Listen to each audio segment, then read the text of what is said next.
Kapolres Musi Banyuasin AKBP Imam Safi'i menghimbau kepada warga agar tidak bermain petasan saat umat muslim menjalankan ibadah di bulan suci Ramadan.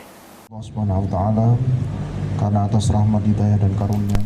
Kebiasaan negatif yang sering muncul saat memasuki bulan suci Ramadan oleh sejumlah warga, yakni membunyikan petasan yang dapat membahayakan banyak orang. Untuk itu Kapolres Musi Banyuasin AKBP Imam Safi'i menghimbau kepada warga agar tidak bermain petasan saat umat muslim menjalankan ibadah bulan puasa.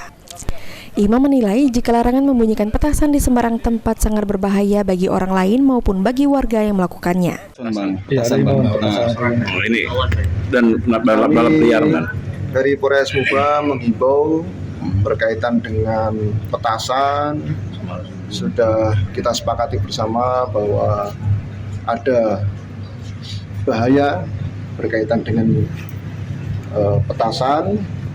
Nanti kami melaksanakan kegiatan-kegiatan pembatasan mana saja yang diperbolehkan, mana saja yang tidak diperbolehkan, supaya kita bisa menjamin keamanan di lingkungan wilayah Kabupaten Musi Banyuasin. Termasuk balap liar itu, Ya, mulai pasti.